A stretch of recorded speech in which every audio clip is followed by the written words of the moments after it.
Si tu devais repartir de zéro, que ferais-tu pour t'installer aux États-Unis en 6 mois? Vraiment avec tout ce que tu as comme bagage intellectuel et en étant au Maroc, ce serait quoi ta strat? Si j'ai pas d'argent, enfin pas assez d'argent, j'aurai trois options et j'aime le business. J'étudierai quelque chose niché en profondeur que les États-Unis auront besoin pour avoir plus de chances pour le EB2NIW. Si j'ai une bonne idée de start-up et que j'aime bien le monde des start-up, je vais essayer de disrupt un market n'importe lequel et essayer d'aller en O1. Et sinon, si je gagne bien ma vie parce que j'ai un bon poste, parce que j'ai mis de l'argent de côté, etc., je ferai du E de visa et ça me permettra de gagner plus d'argent aux États-Unis, d'aller aux États-Unis, rester aux États-Unis. Bienvenue tout le monde, bienvenue sur Débrouillard, le podcast où on continue de décortiquer l'entrepreneuriat sous toutes ses coutures. Ici, on parle de business, de stratégie, d'état d'esprit. Surtout, on vous donne des clés actionnables pour scaler vos projets. Tu veux t'implanter aux États-Unis, mais tu penses que c'est mission impossible sans passeport américain ni avocat hors de prix. Et si je te disais que c'est fou, aujourd'hui, j'accueille un avocat business et immigration, pas comme les autres, Othman Sami. Il a aidé des centaines d'entrepreneurs à monter leur boîte aux US, obtenir leur visa, tout en restant stratégiquement en dehors du système. Bien sûr, en toute légalité, hein. Dans cet épisode, on te donne les vraies clés. Bienvenue sur Débrouillard. Salut, mon cher Sami. Je suis très content de te recevoir. Pareil. Merci beaucoup, Guy. Je suis très content d'être ici. Merci pour ton invitation que j'ai bien entendu acceptée avec plaisir. Donc, est-ce que tu pourrais te présenter succinctement pour ceux qui ne te connaissent pas? Bien sûr. Donc, c'est Othman Sami. Je suis avocat inscrit au barreau de Californie, aux États-Unis. Je gère un cabinet d'un peu partout, mais c'est vrai que je suis souvent à Los Angeles. L'immigration, c'est un droit fédéral. Donc, on a des clients de partout, contrairement à d'autres disciplines de droit. On peut avoir des clients de New York, du Texas, etc. Donc, ma présence au cabinet à Los Angeles même, n'est pas toujours obligatoire. C'est vrai que je tourne beaucoup dans les States pour aller dans les courts, etc. J'habite aussi une partie de l'année en Espagne, Bilbao. Et je fais beaucoup de conférences un peu dans le monde où je rencontre beaucoup de gens. C'est vrai que je bouge beaucoup. Donc, mon activité, elle est beaucoup tournée vers. Je sais pas, j'arrive pas à donner de label spécifique sur ce que je fais, mais c'est vrai que je fais beaucoup de business immigration, je fais beaucoup d'immigration, je fais beaucoup de business tout court. Et je fais beaucoup de copyright aussi. Donc, j'ai des différentes structures dans la Sami Law Firm. Mais c'est vrai que ce que j'aime faire et où je me concentre ces derniers temps, c'est dans la business immigration, dans les E1, dans les E2 visa, etc. Ça allie ce que je fais, donc le business, et l'immigration aussi. Donc, c'est tout un travail d'expertise. Excellent. On va revenir sur tout ça. Là, ça se voit quand même que tu parles déjà, tu parles français. Pourtant, tu es un avocat qui exerce plutôt avec un droit américain, anglo-saxon.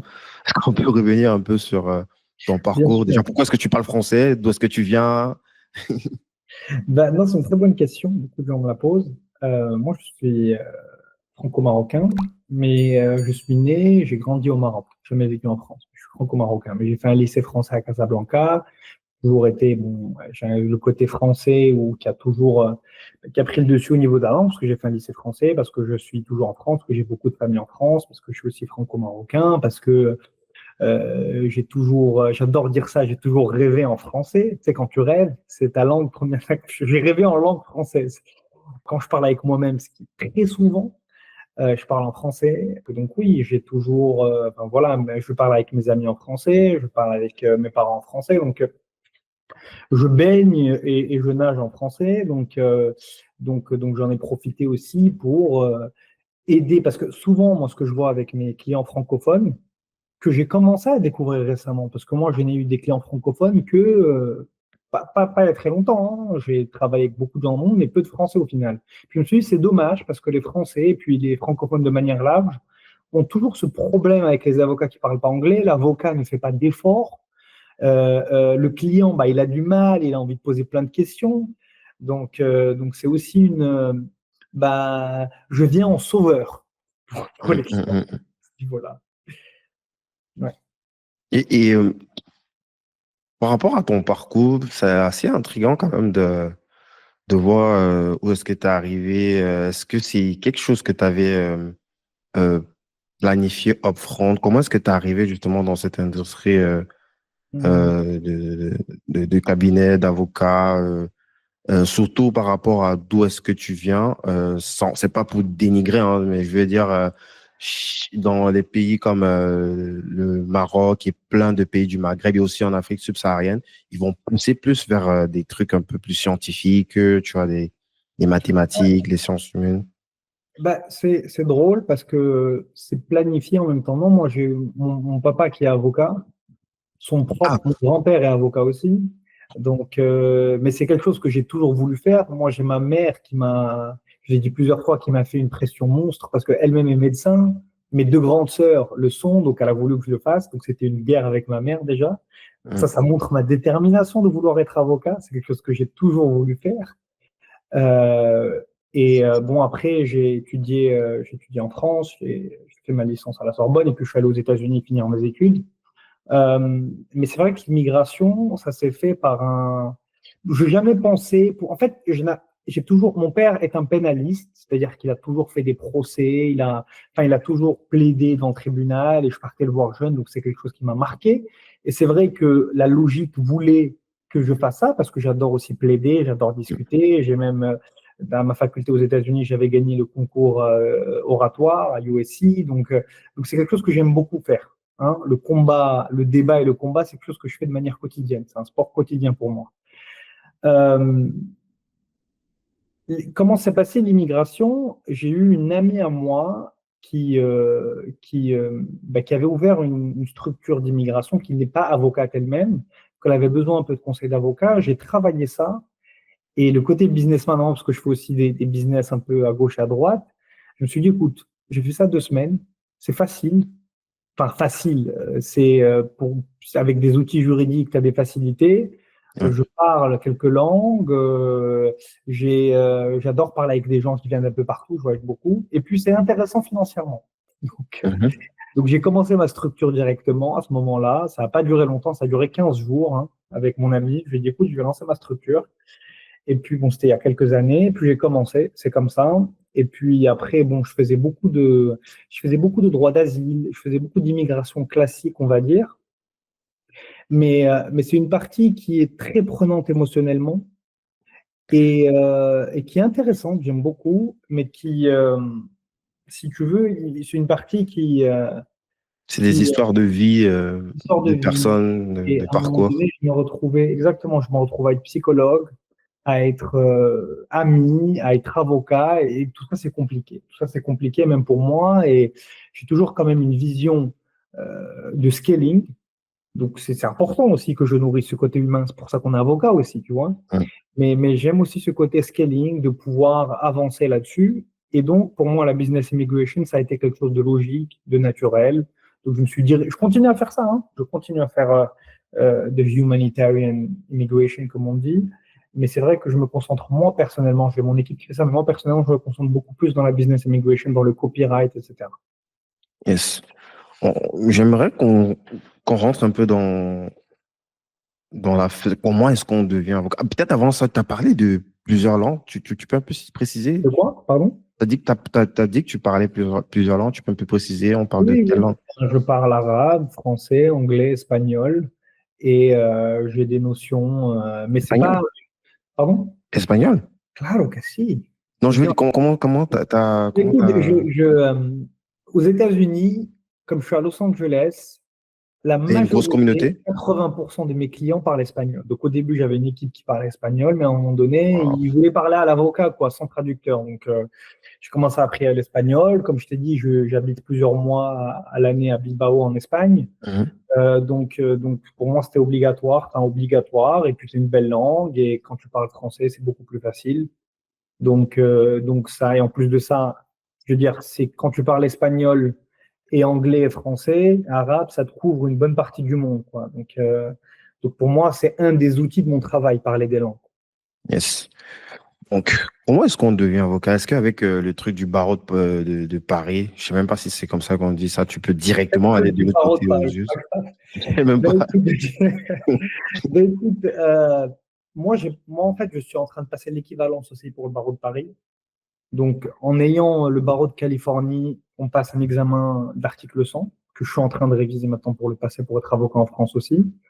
Euh, je ne vais pas te mentir, je ne connais pas le chemin d'équivalence entre le barreau de Paris et le barreau de Los Angeles. Je ne sais pas si c'est une réciprocité. Donc, je ne sais pas si tu as le barreau de Paris, tu peux passer l'examen du barreau de Californie ou de New York ou autre chose. Mais je sais qu'il y a beaucoup de Français qui passent le barreau de New York. C'est un très bon barreau, c'est un barreau c'est américain et qui a beaucoup de réciprocité avec d'autres barreaux. La Californie, c'est beaucoup moins. Comme il est un peu plus compliqué, un peu plus technique, la Californie accepte beaucoup moins de réciprocité avec d'autres cabinets, avec d'autres barreaux, pardon. Donc, c'est quelque chose que cette réciprocité, je ne maîtrise pas techniquement, mais moi, Dans ton cas, comment ça s'est personnellement, fait? j'ai dû finir mes études, j'ai fait mon master aux États-Unis, et il faut choisir des matières que tu passes dans le barreau. C'est obligatoire de les choisir. Et après, bon, quand tu finis ton master aux États-Unis, ou tu fais une prépa, c'est des prépas privés, donc, où tu révises tout seul ton examen, comme un grand, et tu passes l'examen du barreau. C'est un examen compliqué, beaucoup de gens le ratent plusieurs années de suite, et à la différence de la France, c'est que tu peux le passer de manière illimitée. C'est-à-dire, il y en a qui le passent 10 fois sans le réussir. En France, je crois que c'est 3 fois. Mais c'est comme ça, en fait, on a notre licence de droit, Mhm. et après, on continue avec des masters de spécialisation, donc des masters en droit public, en droit des affaires, etc. Et puis, juste après, on passe l'examen du barreau. On est éligible pour le passer, que ce soit dans l'État où on étudie, etc. Yes. Et toi, pourquoi est-ce que tu as choisi spécialement les US? Pourquoi pas, par exemple, la France où tu avais un lien quand même Ouais, bah, direct, la patrie, la mère patrie? ouais, bah, c'est le kiff, les États-Unis. C'est quand t'es petit. Moi, je me rappelle, j'étais jeune. C'est une anecdote. Les gens vont me prendre pour un fou, mais j'avais regardé American Pie. Tu sais, quand Ouais, je me tu es jeune, rappelle. en plus, et tu vois tout ça, tu te dis, j'ai envie d'aller aux États-Unis. J'étais jeune, j'avais 13 ans, je me rappelle. Je disais à ma mère, tu vas m'emmener à l'école américaine. Et je l'ai Ouais. tué pendant 6 mois. J'ai tout le film là Autour, qui elle a vient. craqué. Elle m'a emmené à cette école américaine, James, qui en avait une à Casa. Et on m'avait Mhm. dit non, il n'a pas de bon niveau en anglais. J'étais jeune, à l'école française, on n'étudiait pas beaucoup l'anglais. Donc, s'il veut faire l'école américaine, il doit redoubler d'1 an. Et je me suis dit non, laisse tomber. Et donc, on a toujours été attiré d'une manière ou d'une autre par les États-Unis. Bon, moi, ça, c'était le début. Mais c'est vrai qu'après, bon, il y a tout le soft power américain, Hollywood, les avocats que tu vois à la télé, les belles voitures quand tu es avocat, les choses comme ça. Donc, ouais, on va pas se mentir, c'est ça qui m'a intéressé. Et puis après, on grandit un peu et puis on se dit que c'est intéressant quand même le monde juridique aux États-Unis parce que le métier d'avocat, il est similaire partout. C'est-à-dire que moi, un avocat marocain, camerounais, français, italien, américain, on est de la même confrérie en quelque sorte. On est tous collègues, on est tous les mêmes. Mais c'est vrai que l'exercice d'avocature aux États-Unis, il est différent dans d'autres pays. Il est différent, il me colle beaucoup plus. La manière d'étudier, elle me colle beaucoup plus à moi. J'ai toujours voulu faire les choses à distance, être libre. Donc aux États-Unis, quand tu es dans la fac, bah, tu as plus de liberté à ce niveau-là. Tu as moins de. Le système académique est plus libéral, il est plus axé sur, si tu veux, plus sur la réflexion que sur une sorte d'apprentissage. Le côté très strict, mais qui est excellent, hein, qui est très excellent de la formation française, dissertation, etc. C'est très bien, ça m'a beaucoup formé, mais il est différent aux États-Unis. Donc, tout ce genre, en fait, tout ça m'a appelé à y aller, et puis j'ai adoré, quoi. J'ai adoré, et puis, euh, ouais, c'est aussi un accomplissement personnel pour moi que de me dire que le petit Hotman, il serait peut-être fier de moi d'avoir ouvert un cabinet aux États-Unis, le pays d'American Pie. Ça va nous coller, ça va nous coller dans l'épisode, ce truc-là. Du coup, dès que tu passes justement le barreau de Californie, est-ce que tu as un peu exercé en cabinet pour d'autres ou tu as directement travaillé pour toi? Non, j'ai fait des stages, mais des stages très courts dans des cabinets d'avocats. Mais non, justement, ça c'est ma personnalité, justement. Mhm. J'ai jamais voulu avoir ni de maître ni de boss. Donc, j'ai même essayé de travailler avec mon père au Maroc. mais ça a duré 3 mois. Mon père est incroyable, Qui a mais craqué? en termes de pédagogie, il est très difficile. Qui a C'est-à-dire craqué le premier? C'est ton père ou toi? non, lui, il a craqué à première heure, mais il a craqué sur moi. Donc après, tu sais, mon père, il s'énervait pour un rien. Mais non, mais j'ai pas fait ça. Non, mais tu vas pas faire ça. Donc je dis, mon père, papa, je t'adore, mais j'ai envie de garder, tu sais, notre relation de père-enfant, pas de boss à ça. Donc je suis parti, il est content, et puis mais ça a toujours été une inspiration pour moi, mon père, à ce niveau-là, complètement. Euh, mais voilà, pour revenir au sujet, ouais, j'ai ouvert mon cabinet directement parce que je me sentais capable et parce que aussi c'est quelque chose avec beaucoup de responsabilités, mais il faut faire les choses bien. Et j'étais entouré de plusieurs mentors et c'est ça qui m'aidait, c'est-à-dire que j'étais entouré par plusieurs avocats d'immigration chevronnés qui, eux, m'aidaient quand je ne savais pas quelque chose, qui étaient là toujours pour moi les premières années. Et ça m'a aidé. Ça m'a aidé justement parce que si tu rentres comme ça d'un coup sans expérience, etc., bah, tu joues avec la vie juridique des clients. Et ça, c'est pas beau. Donc, euh, donc j'ai voulu allier euh, euh, une obligation pour moi qui est de travailler seul. C'est une obligation naturelle pour moi. Je ne peux pas partir à 8 ans dans un cabinet, etc., etc. J'ai envie d'avoir cette liberté, mais en même temps, il y a l'éthique d'avocat, la responsabilité d'un avocat qui est de faire les choses bien. Et donc, j'ai eu de la chance d'être entouré par des mentors. Yes.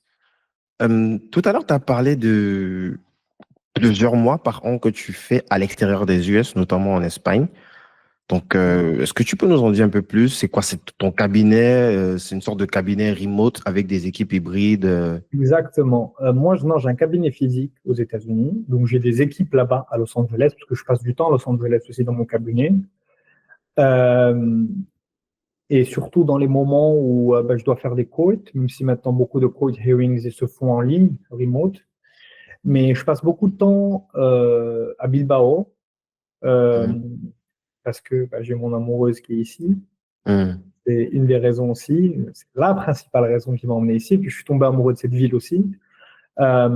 Bilbao, voilà, c'est une ville où j'ai un bureau aussi dans la ville. Hein. J'ai un bureau que Ah, j'utilise ok. pour travailler. Bon, Il y a des équipes là ou tu es tout non, seul? pas du tout. Je suis tout Ok. seul. Et en fait, j'ai des équipes aux États-Unis, mais j'ai aussi beaucoup d'équipes en Amérique du Sud, en Asie, en France. Mhm. On est une vingtaine de personnes à peu près. Et je gère mon cabinet à distance à partir de Bilbao pendant que je suis à Bilbao. Là, en ce moment, j'y suis. C'est vrai Mhm. que je devrais revenir bientôt aux États-Unis pour régler des choses. Mais c'est une aventure que pour moi, c'est un des buts, justement, pour cette liberté que j'ai. Un des buts, c'est justement de pouvoir, si tu veux, travailler de manière libre, même géographiquement, dans le long terme. Et ça, par contre, aux États-Unis, quelque chose que j'aime aussi, ça nous le permet. Parce que l'immigration, c'est un droit fédéral. Je veux dire, si j'ai un client en New York, il s'en fiche que je Tu n'as sois en pas France besoin d'une ou en licence Angleterre. Il ne extra me pour voit pas pouvoir. exactement. Et puis, beaucoup de court hearings peuvent se faire en ligne. Et puis, les clients que j'ai, par exemple, pour des E2, etc., ils sont en France, ils ne me voient même pas physiquement, ou ils sont en Australie ou en Allemagne. Donc, c'est pas quelque chose qui est utile maintenant. Et plusieurs avocats maintenant aux États-Unis travaillent au remote. Énormément, énormément, et de plus en plus. Et ça va être de plus en plus. Yes. C'est comment est-ce que tu as structuré ça? Tu as parlé de scaling en début d'entrevue. Comment est-ce que tu as structuré justement cette machine pour scaler? Parce que avec les idées reçues, on peut se dire que c'est pas quelque chose que tu peux scaler, quoi, un cabinet Mm. d'avocat, parce que tu vends forcément du jour homme. Si tu vends de l'intelligence, si tu vends de la présence du temps, ok, tu peux scaler plusieurs personnes, mais tu atteins rapidement un certain plafond, quoi. C'est pas un logiciel. Donc, je Ouais, sais pas toi, est-ce que tu peux nous en dire un peu plus sur ton ouais. approche par C'est rapport à tout ça? c'est une très belle question. C'est une très belle question parce que elle est très juste et c'est une question qui nourrit ma réflexion chaque jour. En fait, moi, bon, j'ai pas inventé ça. Au contraire, j'ai été inspiré par d'autres avocats. Et un avocat, en l'occurrence, qui m'a beaucoup inspiré, c'est Sam Molaï, qui a 7 cabinets d'avocats. 7 cabinets d'avocats aux États-Unis et qui scale. Voilà. Donc maintenant, il fait Je sais beaucoup que de tout le monde travail. te pose la question, pourquoi 7? Pourquoi il n'a pas fait tout ça dans un même truc? Ouais, non, non, parce que 7 cabinets, 7 disciplines différentes. Ah, ok, ok, Il des travaille même spécialistes. pas chaque jour, lui, maintenant. Ok. Il a tout scalé, tout logiciel. Après, c'est sa vision. En fait, dans le monde des avocats, on a les avocats comme mon papa, qui Mhm. pensent que Pénaliste. non, pas forcément ça, mais des avocats old school un peu. Mon père, Ah, quand il va aux États-Unis, il voit toutes les pubs, etc. Je dis, vous êtes des C'est un vendeurs cas. de tapis, vous êtes des vendeurs. Non, c'est pas des avocats, ces gens-là qui font des pubs. C'est une autre culture, en fait. S'il y a une culture un peu francophone, et donc pour lui faire des pubs d'avocats ou passer sur des, tu sais, comme Better Call Saul, etc., pour lui, ça, c'est pas des avocats. Quoi. Clairement, lui, il te le dit. Hein, il te dit non, non, c'est pas des avocats. Et donc, aux États-Unis, il y a aussi ces personnes old school qui, eux, vendent leur temps. Ils te bill hourly, tu vois, comme au Canada d'ailleurs, etc. Et puis, il y a une nouvelle forme d'avocature qui est née. On est des avocats de la même manière. Moi, je me sens, où les gens, s'ils peuvent, en tout cas, scalent toutes les choses qui peuvent se faire. D'accord? Je reprends une avocate qui avait dit quelque chose. Moi, je suis plus hybride. Je ne suis pas d'accord sur les deux sens. Il y a une avocate qui s'appelle Alexandra Lozano qui a scalé son cabinet comme une entreprise. Maintenant, elle est à 30-40 millions de dollars de chiffre d'affaires par an. Et elle a 1200 employés, souvent à l'extérieur des États-Unis, qui fait de l'immigration. Elle fait maintenant sa journée, elle, c'est de faire des publicités, des podcasts, etc. Mais elle avait dit que son idée, elle était partie dans une croisière avec sa famille. Et c'était une croisière où il y avait, je crois, 6 000 personnes. Et elle s'est posé la question, elle s'est dit, d'accord, 6 000 personnes, mais comment ça se fait que toutes les personnes ont le même smoothie, avec le même goût, le même repas, les mêmes sorties, les mêmes services, si eux peuvent scaler, nous aussi on peut scaler. Et donc là, elle a commencé son aventure de scaling. C'est une des précurseuses, si on peut se dire ça. Et elle s'est pris quand même l'éthique d'avocat. Donc, elle a dû naviguer entre l'éthique d'avocat, c'est-à-dire est-ce que je peux scaler quelque chose qui, comme tu dis à toi, est personnel, on vend notre intelligence. Et donc, elle a scalé beaucoup de formes, des formulaires qui peuvent être remplis directement par des logiciels. Elle a scalé ça par des gens. Et elle a mis beaucoup d'avocats aussi pour avoir une vision. Donc, elle a mis des process de vérification, ce qui fait que son travail est de qualité. Ça, c'est de manière commune aux États-Unis, on le sait, mais elle a scalé cette partie-là. Moi, j'ai une vision hybride. Je crois beaucoup Pour moi, on peut scaler tout en donnant de la qualité, clairement, et en étant compétitif au niveau des prix, parce que le problème aussi de l'avocat old school, on ne le dit pas, c'est que lui facture 70%, 80% plus qu'Alexandra Lozano, par exemple, sans pouvoir donner beaucoup plus de qualité, sans pouvoir être beaucoup plus qualitatif. Hein. Les avocats le disent maintenant, Alexandra Lozano, c'est une des meilleures avocates qu'on a en immigration. Et moi, je pense plutôt, parce que je suis encore un peu tenu par l'éducation de mon père, mon grand-père, etc., c'est que c'est vrai qu'il faut donner du temps au client. Il faut lui parler de manière personnelle. Et moi, je tiens à ça. Et je tiens à ça et je vois tous mes clients. Et je parle avec eux. Et beaucoup de mes clients, je tisse des relations avec eux et je réponds à leurs questions. Je leur donne mon WhatsApp. Parce que c'est important quand même. C'est la vie des gens et moi, je suis important. Mais il y a beaucoup de choses qui sont redondantes, des actions redondantes que l'avocat, même l'avocat old school ne fait pas. Hein. Il a des trucs. Il a une assistante qui va. Voilà, il a une assistante, c'est juste que le scaling te permet d'avoir 10 assistantes au lieu d'une et donc multiplier ton nombre de clientèle par 10. Tu peux rajouter d'autres avocats, etc. Donc, non, c'est quelque chose qu'on peut faire maintenant aux États-Unis parce que aux États-Unis, quand tu es avocat, tu peux faire des ads, tu peux faire des publicités. L'éthique est beaucoup plus libérale qu'en France. C'est interdit. C'est interdit. En tout cas, elle est très, très réglementée. D'accord? La sollicitation dans le monde des avocats en France, et c'est très compliqué de scaler en France, même pour des raisons d'imposition. De manière claire, hein, on va être clair. Le système financier, on va en parler, en France, ne permet pas à un avocat de scaler complètement comme aux États-Unis. Donc, aux États-Unis, on a un terreau d'opportunités pour scaler. On peut le faire. J'essaye de le faire parce que c'est pas facile. Hein. Même les avocats qui veulent scaler, c'est quelque chose qui est très difficile. Entre l'éthique, entre la difficulté de scaler un business comme ça. Mais c'est possible. Il y a des avocats, comme je t'ai dit, comme ça, Molaï, qui ont 7 cabinets et qui ont plus de 5 000 clients par mois, 5-6 000 clients par mois. Tu peux faire tes calculs. Hein. Chaque client te rapporte 10-15 000 euros, donc tu peux calculer son chiffre d'affaires. C'est des choses qu'il peut faire de manière un peu illimitée. J'imagine que là, surtout pour la dame, elle doit être super contente avec l'intelligence artificielle. Je pense qu'elle va, oui, elle va pouvoir. Exactement. C'est une très bonne question. Il y a des avocats qui prennent ça comme un ennemi, mais les gens qui font du scaling, tu as raison, ils prennent ça comme un allié. Et ils ont le droit de prendre ça comme un allié parce que c'est un allié qui est très puissant. Et ce que je dis à mes avocats, moi, à mon père, etc., c'est que si tu ne le prends pas en tant qu'ami, moi je te dis, j'ai pas envie d'être son ennemi à l'intelligence artificielle parce que tu es parti perdant dès le départ. Donc, voilà. Donc, avant qu'on parle tout ce qui va être E2, quelle est la plus grosse, là, comme tu as commencé récemment à avoir de plus en plus de la clientèle francophone, c'est quoi la plus grosse croyance erronée que les francophones ont sur l'immigration aux US? C'est une très bonne question. Bon, il y a toujours les préjugés qui peuvent parfois être vrais. C'est les prix d'avocat, les prix de tout ce qui est des prix de gestion du dossier, etc., des avocats. Et c'est vrai que dans un E2, la facture peut vite monter parce que l'avocat te dit, nous, on fait cette partie, on l'a fait par exemple à 10 000 à 15 000 dollars. Et puis, celui qui fait le E2, il doit faire le business plan seul, il doit avoir un comptable seul, il doit trouver quelqu'un qui va, un avocat de contrat et de business qui va lui faire des contrats seul. Donc la facture monte et ça fait peur. Il se dit merde, j'ai envie de mettre cet argent dans mon business, je veux dire. J'ai pas envie de mettre un avocat. Donc c'est pour ça que nous, on est venu avec parce que justement, le fait que j'ai cette, si tu veux, je suis dans le monde du business, c'est-à-dire que moi, à part mon cabinet, je fais du business aussi. Donc, Mhm. je sais ce dont un businessman, surtout un jeune qui vient de commencer et qui change de pays, a besoin. Donc, nous, on donne un package complet. On te fait tout. On te fait le business plan, on te fait de la négociation de contrat avec l'endroit où tu as envie de louer ton bail, si tu veux ouvrir un restaurant ou autre chose. On te fait la création de la société, l'ouverture du compte bancaire.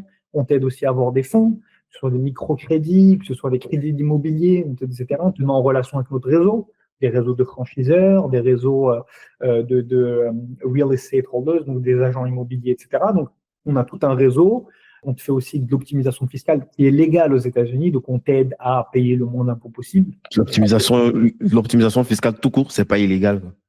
C'est pas illégal, mais en Ouais. France, Ça peut être mal vu, pas éthique, mais en optimisation, France, évasion fiscale, ça c'est illégal, hein. Non, optimisation fiscale tout court, c'est pas illégal, je suis désolé.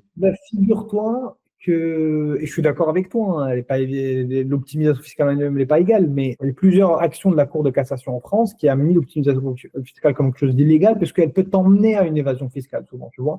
Mais aux États-Unis, ouvrir un compte en banque à l'extérieur, pour une raison ou pour une autre, si tu expliques les choses, ce n'est pas illégal. Donc voilà, tout ça pour dire que cette connotation, et tu as raison, c'est beaucoup plus la connotation, mais le juridique aussi suit en France à ce niveau-là. C'est-à-dire l'optimisation fiscale, pour plusieurs cases, a été épinglé. Donc c'est quelque chose qu'on fait aussi dans notre package. On aide à ça par notre expérience, par notre réseau, etc. Donc en fait, c'est un package clé en main, beaucoup moins cher, plus compétitif à ce niveau-là, parce que on n'a pas, je veux dire, moi je vois pas l'intérêt de bill mes clients 2 fois plus, alors que c'est Mhm. à leur servir à réussir son business. Et c'est mieux pour moi parce que après pour le bouche à oreille, c'est plus intéressant pour moi aussi. J'ai pas besoin de le, tu vois. Donc, Complètement. ça c'est une des croyances, c'est la cherté de l'avocat. Et puis, des croyances sur la bancarisation, le financement. Les gens ne connaissent pas beaucoup, ne savent pas est-ce qu'ils ont droit à des financements, est-ce qu'ils ont droit à des crédits. Ils demandent, ils pensent qu'ils doivent avoir la Social Security Number de manière obligatoire. Ils doivent être présents aux États-Unis. Donc, nous, on leur montre que non. On leur fait tout. On leur donne un ITIN. Ils peuvent avoir des micro-prêts. Pardon. Par exemple, moi, j'ai des collaborateurs Action Opportunity Fund. Ils peuvent prêter de 5 000 à 100 000 dollars à des nouveaux arrivants avec des taux de 5,99%, par exemple, même sans poser ton pied aux États-Unis encore. Donc, tout ça, ça rentre dans des croyances. Et puis, il y a aussi, souvent, les businessmen qui veulent venir aux États-Unis ont cette mentalité un peu, comment dire, américaine, business, etc. Mais beaucoup aussi n'ont pas cette vision business. Ils veulent habiter aux États-Unis et ils ont encore des croyances limitantes aussi dues à leur bringing up en France et comment on voit le business en France, etc. Donc ça, c'est des croyances limitantes qui peuvent être plus personnelles. Yes. Euh, on va directement dessus. Déjà, pourquoi est-ce que des personnes immigrent aux États-Unis?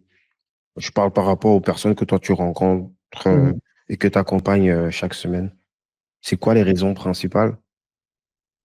J'ai différents profils. J'ai différents profils. D'ailleurs, hier, j'ai vu une infographie parce que les gens pensent que maintenant, les États-Unis, il y a d'autres pays qui accueillent plus, etc. Les États-Unis, c'est le deuxième pays avec le plus grand bénéfice net de millionnaires dans le monde, déjà. Donc, il est toujours là, j'ai vu une dernière infographie, plus de 7500 millionnaires par an. Sachant qu'il y a énormément de millionnaires américains qui prennent leur retraite à l'extérieur. Donc, que le compte soit positif en bénéfice, c'est qu'il y a eu beaucoup de millionnaires qui viennent. Donc, les États-Unis, ça attire toujours et ça attirera toujours. Pour plusieurs raisons. Donc, moi, j'ai des profils de gens qui sont amoureux de la culture américaine. Eux aussi, ils ont regardé American Pie où ils ont où ils kiffent voilà, ils kiffent Las Vegas, où ils kiffent la nature américaine. En tout cas, on a des millions de raisons d'aimer les États-Unis, comme on a des millions de raisons de détester les États-Unis, et ça je peux comprendre aussi. Mais en tout cas, pour ceux qui sont passionnés des États-Unis, ils veulent venir pour le way of life, parce qu'ils veulent habiter aux États-Unis, parce que c'est un rêve depuis toujours, et donc pour venir, l'immigration est difficile, mais la meilleure façon, c'est d'ouvrir un business avec un visa E2O1. Donc, on a ces gens-là ben, ils ont toutes leurs économies dans ce business-là. Donc, c'est des gens qui sont très exigeants, ils ont le droit et ils mettent tout leur argent dans un business, c'est le business d'une vie. Donc, euh, donc, il faut être vraiment à l'écoute avec ces gens-là et faire les choses parfaitement. Et puis, j'ai aussi des profils de jeunes entrepreneurs maintenant. Des jeunes entrepreneurs qui ont fait beaucoup d'argent grâce à Internet, de l'e-commerce, des SaaS, des activités, des agences, du solo entrepreneuriat, etc. Et puis, c'est des gens qui veulent aller aux États-Unis disons-le, pour des raisons un peu plus de clémence fiscale, parce qu'en France, la pression est folle, et dans plusieurs pays d'Europe d'ailleurs. Et ce qui fait que le compte, je veux dire, les départs de millionnaires dans des pays comme UK et France, Espagne, etc., est énorme. L'exode, elle est énorme aussi à cause de ça. Et donc, c'est des gens qui veulent s'installer là-bas aux États-Unis, mais sans pour autant travailler dans le marché américain forcément. C'est pas ça qu'il est. Ils veulent juste vivre là-bas pour une option fiscale. Et puis, il y a des gens, c'est le même profil à peu près, de tout âge, qui eux veulent scaler aux États-Unis, qui eux ont besoin du meilleur marché du monde, du marché le plus performant du monde. Parce que ils ont raison, il y a plus de facilité pour les VCs d'avoir des financements. Il y a plus de facilité à partir d'être aux États-Unis avec un visa E2, de rencontrer des gens qui vont te mettre ton business dans le other line. Tu as un marché local de 300 millions d'habitants qui maintenant est en train, je veux dire, des gens les plus riches du monde. Le salaire moyen américain est le plus élevé au monde. Il y a beaucoup de problèmes aux États-Unis, attention, hein, c'est pas le paradis. Mais c'est vrai qu'à ce niveau-là, en termes de business, c'est un pays très business-friendly, quoi qu'on puisse dire, en tout cas beaucoup comparé à plusieurs pays européens. Et donc, tu as des gens qui veulent scaler leur business aux États-Unis, et donc c'est une porte obligatoire pour un founder d'une startup, etc., d'aller aux États-Unis. Comme j'ai dit, parce qu'il y a des structures qui t'aident, parce qu'il y a de l'argent qui tourne, parce que tu as des gens business-minded comme toi qui te poussent à aller de l'avant, plusieurs raisons. Yes. Euh, c'est quoi les options justement que ces personnes peuvent avoir? Tu as parlé tout à l'heure de E2, visa d'investissement, O1, visa extraordinary ability. Il y a encore d'autres subtilités avec les EB5, EB2. On va pas forcément. Tu connais bien quand même. Pardon? Tu connais très bien quand même. Bon, parce que quand je t'avais expliqué en off, on fait quelques petits trucs là aux US, notamment sur tout ce qui va concerner des levées de fonds de façon créative. Donc, mais on n'a pas encore poussé le truc sur la partie immigration, puisque l'ambition, c'est pas forcément d'aller vivre aux US, c'est plus de profiter de l'instrument Mais ils sont obligés de américain, financier américain, quoi. Et ils peuvent pas s'ils n'ont pas de visa. Tu vois, donc, et ce qui est bien avec le E2, c'est que la personne, sans vouloir habiter aux États-Unis, elle peut habiter les 3/4 de l'année à l'extérieur. Il n'y a pas de minimum de temps à passer aux États-Unis pour le E2, d'ailleurs. Mais tu as tous les avantages. Tes enfants peuvent aller à l'école là-bas. Tes enfants ont un employment documentation. Ta femme, ton épouse ou ton mari, ce que tu veux, avec le mariage, a le droit de venir avec ton E2. Tu peux ramener un employé extérieur, un employé en E2. Comment toi tu décides justement dans ta façon de conseiller tes clients sur la stratégie et le type de visa dont il serait intéressant de faire la demande? Comment est-ce que toi tu procèdes pour orienter tes clients? Comme tu dis, c'est vrai qu'il y a beaucoup d'options. Il faut choisir la meilleure. Et c'est une grande option, tu vois. Je veux dire, c'est un grand océan d'options. Il y a plusieurs choses, en fait. Quand une personne a une extraordinary ability. Par exemple, c'est un influenceur qui a beaucoup d'abonnés sur Instagram et qui, on peut l'emmener avec un O1. Une personne qui a créé une deep tech ou qui est passé par des incubateurs et qui a créé quelque chose d'assez disrupteur de market, qui a disrupt le market dans ce qu'il fait d'une manière ou d'une autre. Ça, c'est extraordinary ability. Ça passe pour le O1.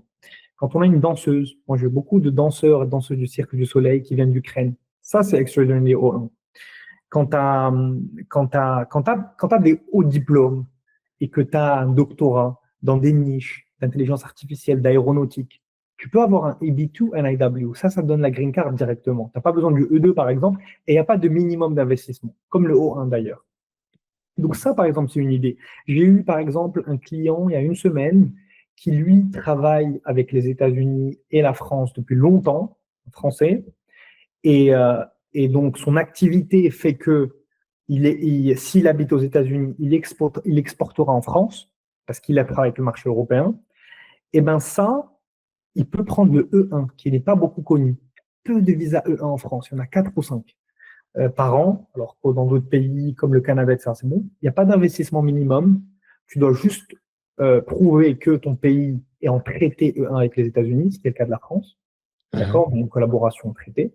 Tu dois prouver que ton business, je veux dire, a au moins 50% d'activité dans ton pays d'origine, la France. Donc lui, il exporte à plus de 50% en France. Et que cette activité est aussi aux États-Unis. Lui, il importe à partir des États-Unis. Dans ce coup, il importait des États-Unis pour la France. Donc, il habitera aux États-Unis et il exportera vers la France. C'est la même activité. Donc ça, c'est un visa E1. J'espère avoir été clair. Hein. Complètement, complètement. Donc ça, c'est un visa E1 et il n'y a pas besoin d'investissement minimum. C'est très rapide, c'est très faisable. Donc on a beaucoup de choses. Il y a aussi des L1. Le L1, ça fait 3 ans que tu as ton entreprise. On prend l'exemple de la France encore, n'importe quel pays en traité. Et tu as une position managériale dans l'entreprise où tu es le CIO, où tu es le CTO, tu es directeur, etc. Et tu as envie de créer une filiale aux États-Unis de ton entreprise, ben, tu passes avec un L1. Il n'y a pas besoin d'investissement minimum, mais il faut quand même un business plan fort, il faut montrer que tu vas employer des gens, etc. Là, tu peux passer en L1.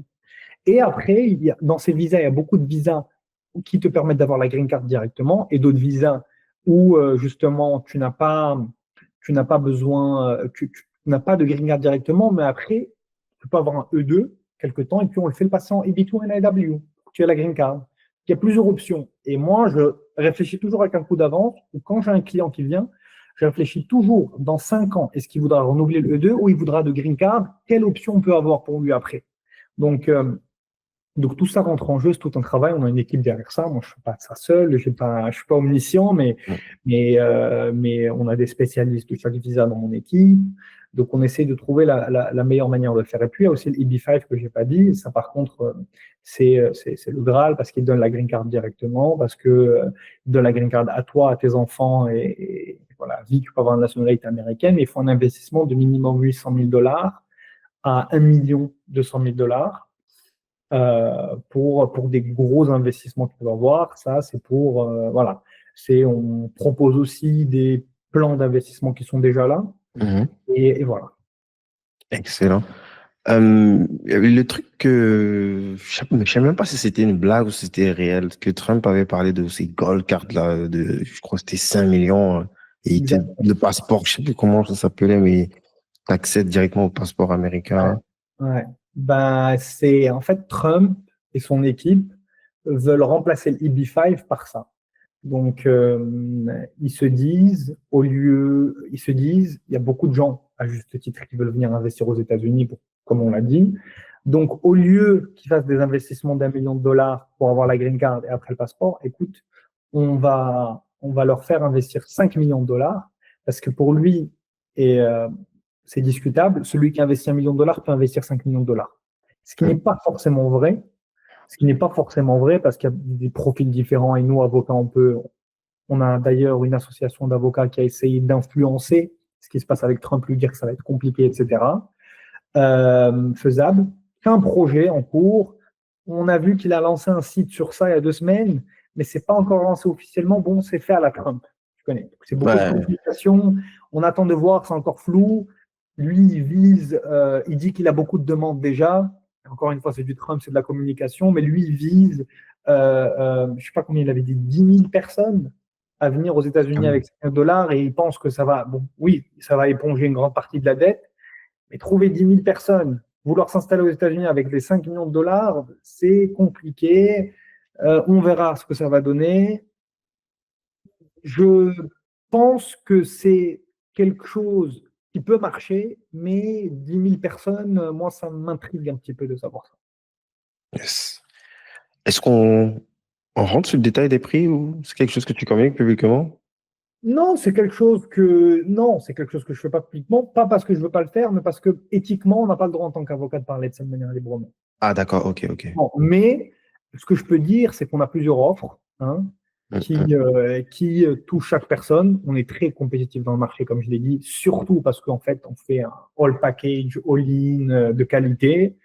Et moi, ce qui me différencie, et ça, c'est pas de la communication. Autre chose qui est vrai, c'est que j'ai toujours fait ça même avec des clients d'immigration humanitaire qui n'ont pas d'argent.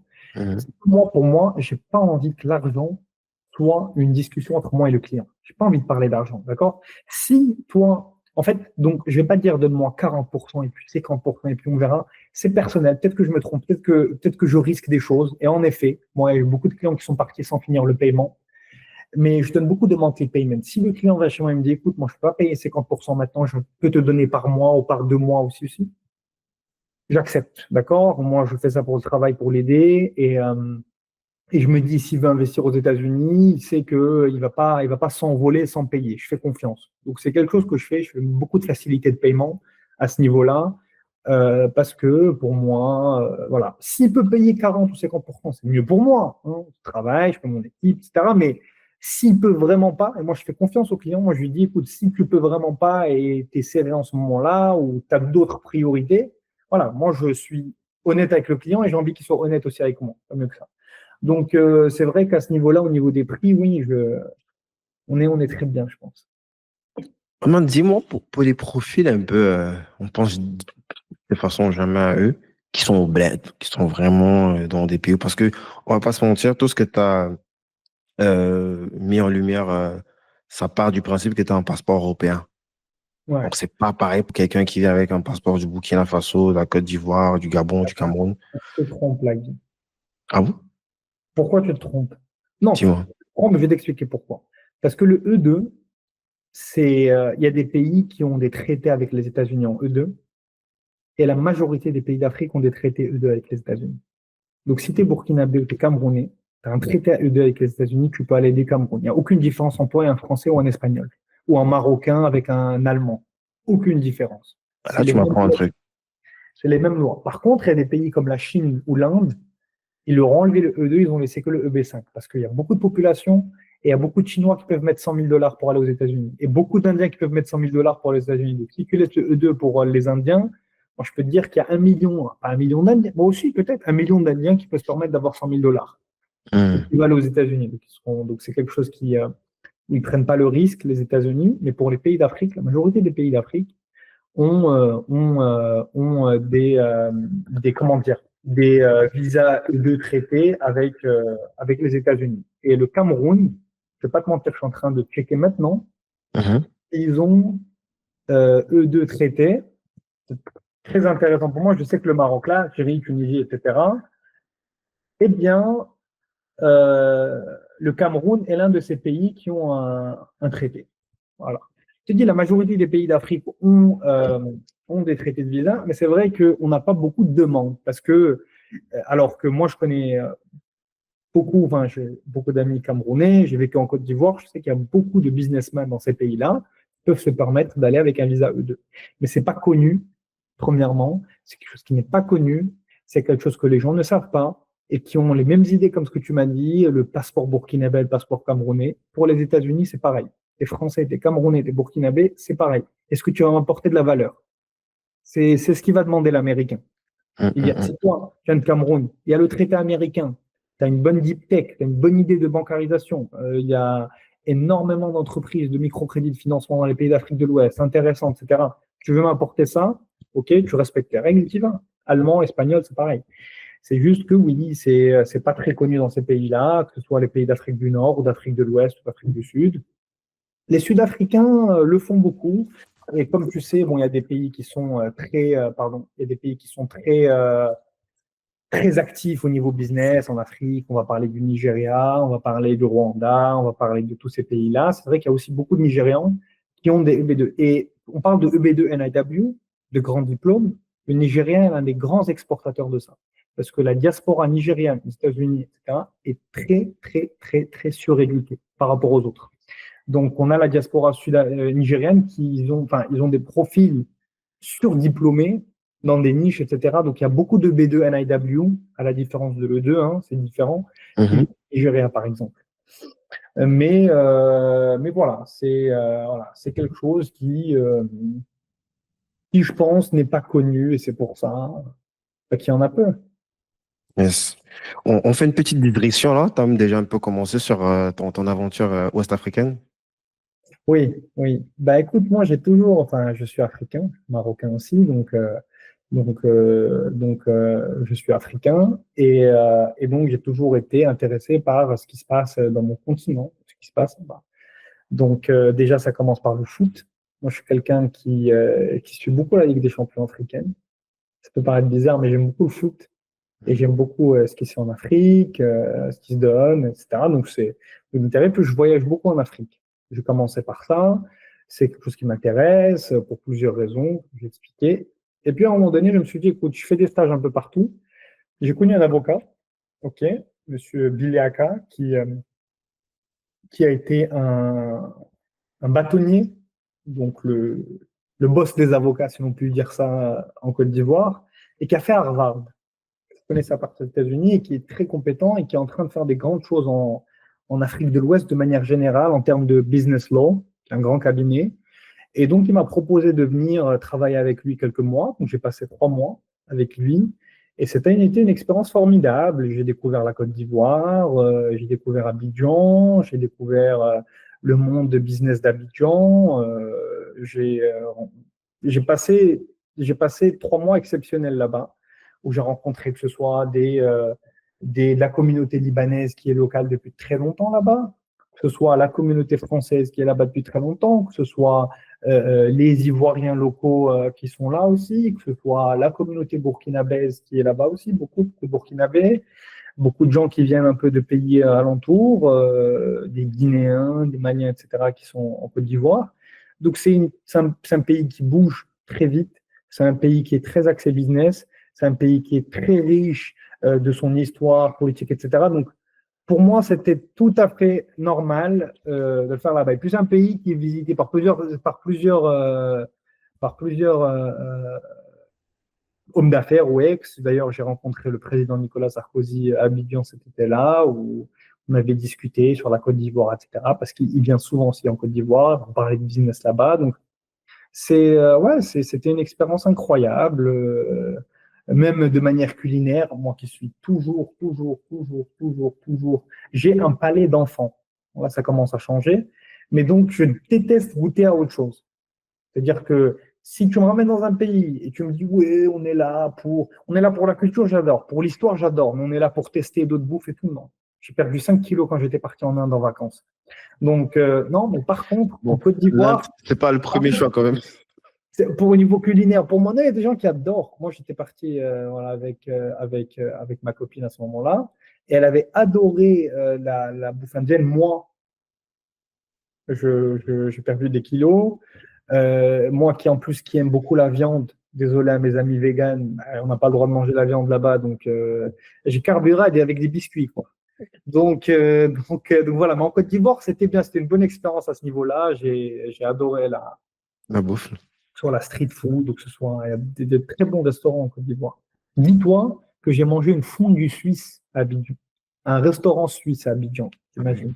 Et je te jure, hein, en face de cabinet où je travaillais, il y avait un restaurant bavarois qui avait des schnitzel et des choses comme ça. C'était un Allemand bavarois qui avait fait le tour de l'Afrique, il est tombé amoureux d'Abidjan, et il est resté là-bas, il a ouvert un resto bavarois.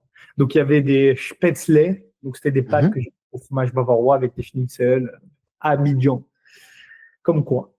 Là, tu viens de me scotcher là, quoi. Comment c'est possible des Spätzle avec Schnitzel Je te jure, des Spätzle avec Schnitzel et sa photo de lui avec Beckenbauer. Donc c'était le gars, c'était incroyable sa vie. En fait, Beckenbauer ancien était champion venu du monde allemand, champion du entraîneur monde, aussi. le Ballon d'Or. Désolé, je Ouais. parle parce que pour moi, c'est ça le problème avec les fans de foot. Quand tu parles de foot, tu as l'impression que tout le monde sait tout. Je sais pas si tu aimes le foot, toi, Guy. Je ne me balade pas avec l'écharpe, mais je regarde de loin quand même. Quoi, t'es de quel, c'est quoi la fréquence de tes matchs? À moi, je regarde pas de match, quoi. Je regarde que les résultats. Ah, ok, Ouais. d'accord. Là, je parle là comme un parieur, quoi. Mais c'est vrai, ça fait peur, là. Tu regardes que les scores. Donc, pour quelle raison? T'es même pas t'es même pas fan Non, c'est plus pour prendre le pouls de la pour le coup de ce qui se température. passe. Je comprends, ouais. Ouais, parce que Non, mais forcément, ça a généralement des répercussions aussi politiques, sociales, notamment en France, très, très, très politiques et tout. Donc, ouais, parfois, un résultat de match te donne un petit peu la le pouls de tendance ce de qui ce qui va se se passe. passer dans les rues après, quoi. Exactement. C'est très juste. Et pas que ça, hein, même au niveau international, à ce niveau-là. Ouais. Moi, je suis un grand passionné de football. Et, euh, et d'ailleurs, là, j'ai une affaire E2 avec une personne qui a une application de sport à ce niveau-là. Hmm. Ça, donc je me régale à travailler avec lui. Je me Mhm. régale avec tous mes clients, hein, mais bon, là, tu es en train de toucher à toutes mes passions en même temps. Ouais. Donc voilà, juste en gros, oui, Beckenbauer était venu en Afrique du Sud pour la Coupe du Monde. Mhm. Et donc, notre ami allemand, j'ai oublié son prénom, il a pris sa moto parce qu'il est passionné de moto. Il a fait Côte d'Ivoire, Afrique du Sud en moto pour rencontrer Beckenbauer, Il n'y lui a dire qu'il a été qu'un avec Allemand, il y a que des Allemands pour faire des trucs what the fuck comme faire des ça. trucs comme ça. Ouais, Ouais. exactement. Incroyable. Yes. Donc, tu nous rappelles un peu le nom du monsieur du barreau qui t'a invité, Bill Aka, Ike? Monsieur Billy Aqua Brizois. Brizois Billy Aka. Brizois Billy Aka. Ok, super intéressant. Cabinet Brizois-Bi est associé, donc là avec Maître Biléaka Joachim. C'est l'occasion aussi de voir son équipe parce qu'à l'Inter a toujours les mêmes personnes. Voilà, Ah sur ouais, quand même. le site internet. Hum. Dans Yves Vert. J'ai rencontré des gens incroyables. J'ai rencontré des gens incroyables, ça fait plaisir. Et bon, à chaque fois, je me dis, il faut que je revienne, il faut que je revienne, il faut que je revienne. À chaque fois, il y a quelque chose, il y a un temps, etc. Mais il faudrait que je revienne, c'est sûr, et ça va se faire dans les prochains mois. C'était top. En tout cas, il faudrait que tu jettes aussi un coup d'œil sur ce qui se passe sur la partie subsaharienne, là, notamment au Congo. Au Cameroun, il y a des trucs aussi, mais au Congo, là, avec mon associé, vu que lui, il est C'est congolais, vrai, c'est moi, incroyable. je me serais dit avec ce qui se passe politiquement, ça a dû freiner les choses, mais non. Il y a toujours un truc politique chez nous. Même en Côte d'Ivoire, il y a toujours des trucs politiques. Ouais. Non, c'est Tu vrai, il y a veux toujours des t'arrêter trucs sur la politiques, politique, tu vas c'est rien vrai. faire, quoi. C'est complètement vrai. Mais au Congo, spécialement avec ce qui se passe avec le Rwanda, etc., etc. Mais bon, ça continue à bouger, tu me Ils ont diras. signé un truc dernièrement, là. Bon, je sais pas à quel point c'est sérieux. Ils ont signé un truc avec Trump, là, il y a peu. T'as raison, ça, c'est la résilience africaine. Ça qui est fou, en tout cas, une des caractéristiques des hommes d'affaires, c'est la résilience, une des forces. Et ce qu'on Ouais. voit en Afrique, et c'est tellement juste, c'est que tu te dis, genre, pour les gens, normalement, l'économie doit être à l'arrêt quand il y a des problèmes politiques. Non, il y a toujours du business. Voilà, et toi, tu me dis, il y a toujours, et t'as raison, il y a toujours des choses politiques, on ne va pas s'arrêter pour ça. Et ça crée de la résilience, c'est-à-dire créer une entreprise en Afrique avec cet environnement, etc. C'est que, tu peux aller aux États-Unis faire des carnages là-haut, dans des structures. Complètement. Yes. Donc, revenons quand même un peu sur notre sujet là. Bien On sûr. est bien d'accord que créer une boîte aux US, c'est différent d'avoir un visa. Parce que ça peut être une erreur Oui, classique que les bien gens sûr. utilisent. Non, non, bien sûr. Il y a Mhm. beaucoup de personnes. Je veux dire, il y a plus de. Moi, je vais dire un chiffre. J'ai travaillé et je travaille encore avec beaucoup de gens illégaux qui n'ont pas les papiers aux États-Unis. Ils n'ont Mhm. pas les papiers, mais ils ont des entreprises. Mhm. T'imagines? Tu n'as pas les papiers américains, tu es illégal, mais tu as des entreprises aux États-Unis. Donc, il y a Qui plus de tournent, qui 500 000 payent personnes de l'impôt, des taxes. qui payent des impôts, etc., et des taxes. Donc, et il y a des C'est millions d'entreprises incroyable, ça. comme ça. C'est une aberration, mais je comprends pas.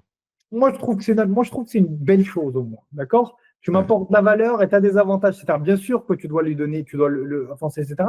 Mais si j'ai pas les papiers dans tous les cas, bah écoute, donnons de la valeur à l'un à l'autre, tu vois. Ça, c'est le pragmatisme américain que j'aime beaucoup. Et bon, il y a des millions d'entrepreneurs dans le monde, surtout dans tu sais, des gens qui ont des YouTube channels, des sites d'e-commerce, du dropshipping, tout. Ils ont des entreprises aux États-Unis. C'est une activité qu'on fait aussi. On leur crée une entreprise aux États-Unis et ils restent habités sans visa. Et ils ont des avantages comme l'ITIN, ils ont des avantages comme pour les paiements, ils peuvent avoir un compte Stripe. C'est les gens recherchent beaucoup ça, ceux qui font de l'e-commerce, ils ont besoin d'activités Processeur de paiement et notamment le de plus connu, paiement, Stripe. Ouais. exactement, Stripe ou autre. Il y a aussi le fait qu'il faut avoir cette entreprise aussi, parce que c'est aussi une image quand tu signes des contrats. C'est très, Ouais. c'est très, c'est très rassurant pour la partie en face de Ouais. se dire que cette personne a une entreprise aux États-Unis, donc elle se fie à des règles précises, etc. Et en plus de ça, bah, ça te permet d'avoir un compte bancaire aux États-Unis sans pouvoir être là-bas sur place. Ça aussi, c'est une croyance que les gens peuvent, c'est impossible. Nous, on trouve un compte Mercury sans être aux États-Unis. On peut même te donner une carte Brex Corporate qui te fait avancer 30 jours de roulement, de fonds de roulement sans être aux États-Unis. Yes. Super intéressant. Et pour ça, comment est-ce que ça se passe? Est-ce que vu que là, il n'y a pas un lien direct avec l'immigration, c'est un autre type de prestation, c'est ça? Non, souvent, pour ceux qui veulent avoir le visa E2, etc., c'est obligatoire d'avoir une entreprise à ce niveau. Ah, ok. Donc, c'est obligatoire, ça passe par là. Après, comme j'ai dit, il y a des gens, on fait ça aussi, on fait aussi ce service de manière individuelle avec des gens qui veulent avoir des structures aux États-Unis, des LLC, un compte bancaire, etc., mais pas forcément des visas. Et donc, Mhm. ça aussi, on le fait. Ok. Ok. Comment est-ce que ça se passe si on a envie de bosser avec toi, avec ton cabinet ou des membres de ton équipe pour les prestations qu'on vient de citer tantôt? Ouais, donc, en fait, que ce soit pour des visas E2 ou que ce soit pour des prestations de cabinet, etc., il y a toujours des liens, moi, de faire des consultations avec moi directement, des consultations payantes. Nous, on fait la consultation à $150. Maintenant, si la personne ne veut pas payer, par exemple, ça, ce qui peut arriver, et puis discuter, elle peut discuter avec mon équipe sur les choses. Et puis, si elle est prête à commencer un processus, si elle remplit les critères, on peut discuter directement ensemble et on commence, si ça se fait directement, si la personne est en urgence. Dès ce niveau-là, on est assez rapide. On a des liens, comme j'ai dit, tu peux les mettre. On a des sites internet, on a une page Instagram, ils peuvent nous contacter partout. Moi, j'ai mon WhatsApp, que ce soit de mon équipe ou de moi-même. Je prends souvent le WhatsApp d'équipe, donc c'est l'équipe qui le prend, Mhm. mais moi, je le reprends souvent pour répondre moi-même aux clients, etc., aux demandes. On est assez rapide. Tu veux commencer, voilà, on est straightforward la première chose. OK, on Mhm. va dans les documents, tu auras ça. Donc, on est très rapide. Ce qui nous ralentit, c'est souvent le client, ces documents. Ça, Et c'est bon à entendre. nous, on est très, nous, par rapport aux autres, ils disent l'avocat ne répond pas, l'avocat fait pas ça, etc. Nous, on est très Ouais. proactifs parce qu'on a une équipe huilée, on a des processus huilés aussi. On va mettre tous les liens en description, bien évidemment. Ouais. Tu as quand même accompagné beaucoup de profils francophones. Je sais que tu gardes quand même les liens. Est-ce que tu as quand même identifié un peu les profils qui réussissent vraiment aux US? Écoute, Dieu merci, les gens que j'ai eus ont tous réussi et ils continuent à réussir à leur manière aux États-Unis parce que pour moi, réussir, c'est pas forcément faire le million de dollars avec ce que tu veux, c'est avoir le succès avec ce que tu voulais avoir. Moi, j'ai eu des couples, comme je t'ai dit, la soixantaine et qui voulaient que leur enfant étudie aux États-Unis et qui voulaient avoir un business qui tourne sans forcément le scaler.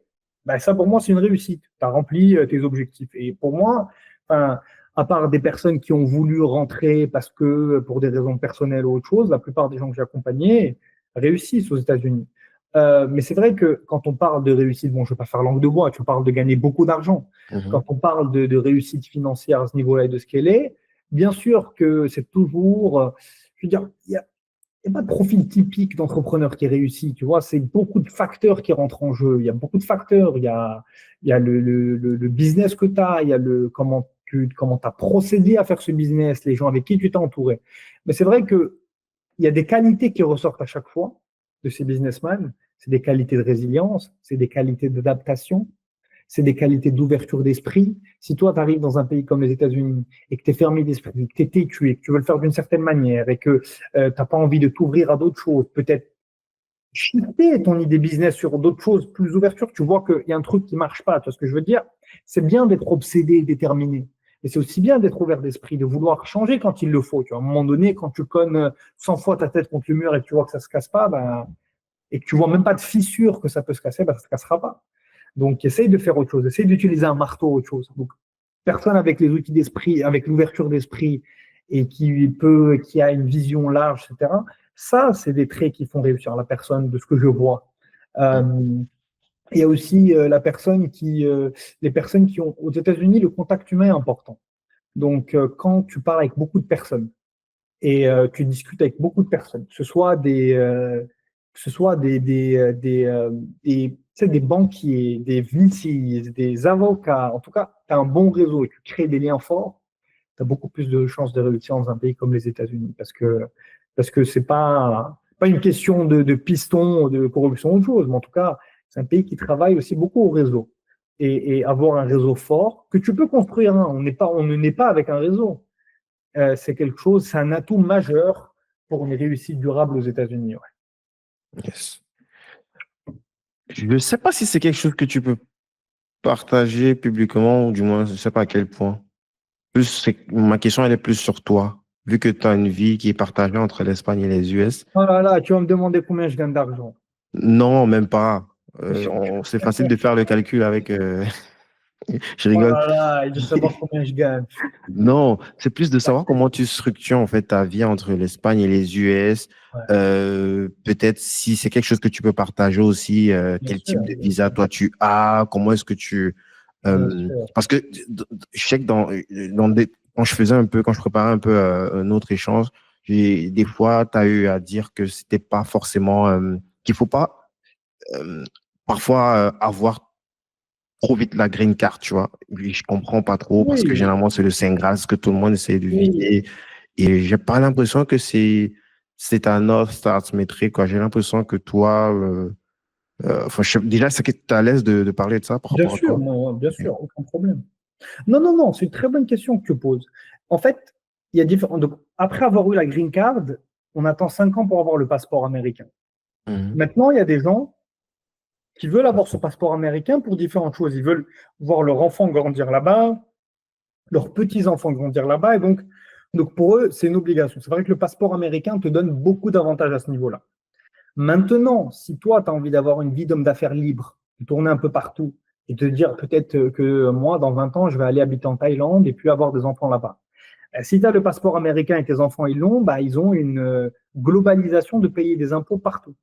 C'est-à-dire, en tant qu'Américain, même si tu habites en Thaïlande, tu dois payer tes impôts partout. Une universalisation de ça. Et donc, il y a beaucoup de gens qui trouvent un problème à ça. Ça ne les intéresse pas tant que ça, d'avoir ce passeport.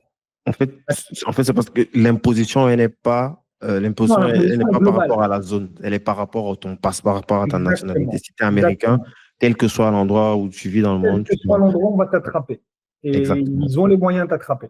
Même pour je sais pas si c'était une blague, mais même pour le nouveau pape, j'ai entendu dire devra payer des taxes, quoi, parce qu'il est Et nationalité américaine. ça ne m'étonnerait pas. Ça ne Ouais. m'étonnerait pas. Moi, j'ai eu beaucoup de cas de personnes qui ont jamais posé les pieds aux États-Unis. Ils ont un passeport parce que leurs parents ont un passeport, etc., où ils sont nés là-bas, ils sont revenus, etc. Et ils se disent, mais là, on est bloqué, là. J'ai pas envie. Il est à Saint-Martin ou aux îles Grenadines, mais il est obligé de payer à Washington. Moi, j'ai un très bon exemple, là, ça me vient de me venir en tête. J'ai un très bon exemple pour illustrer ça. Ouais. Je sais pas si tu es au courant, c'est avec Boris Johnson. Non, En pas fait, pour. lui, ses parents ont étudié aux États-Unis. Donc, D'accord. il est né, en fait, genre, tu vois, ses parents, ils ont accouché. Quelques temps après, ils sont rentrés en Angleterre, quoi. Et du Il est né aux États-Unis. Oui, il est né aux États-Unis, mais il est Et- né tout de suite, il est parti en Angleterre parce que ses parents ils étaient là pour ouais. des études. Et à un moment, je ne sais plus en quelle année, une de ses résidences qu'il avait achetées, qu'il a flippé, il était surpris de recevoir une lettre comme quoi il devrait reverser Waouh.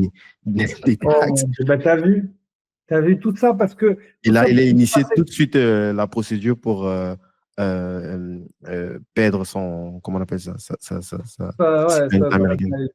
Ouais. Tout ça parce qu'il a passé une semaine dans un hôpital en Caroline du Nord ou en Californie ou autre chose. Ouais. Ça, par exemple, ça, c'est une liberté que les gens veulent avoir. Après, ça dépend des gens. Nous, le fait d'être français, bon, on a de la chance d'avoir un passeport français. Donc, on n'a pas besoin d'un passeport américain. Ça ne nous intéresse pas. On a déjà un passeport très fort. Mais pour des gens qui viennent d'autres pays, qui ont de l'argent, avoir le passeport américain, c'est quand même le Graal. Tu as Mm. une protection universelle, consulaire. Je veux dire, le passeport américain est exceptionnel à ce niveau-là.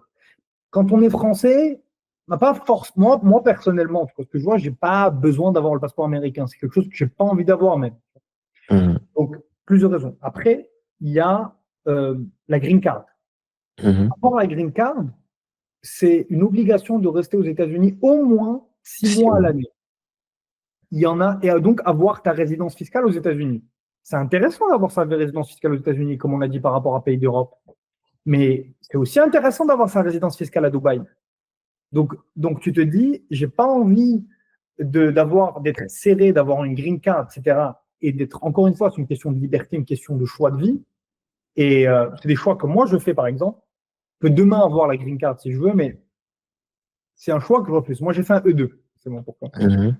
Et Mhm. donc, tu peux renouveler ton E2 de manière indéfinie. Ah, Tu il n'y a pas vois. de limite, quoi. Et voilà, pas de limite. Et donc, le E2 te permet de ne pas avoir de résidence fiscale si tu veux aux États-Unis. Tu peux être partout, il n'y a pas de limite de temps. Tu dois juste Mais rester. le E2, c'est combien de temps?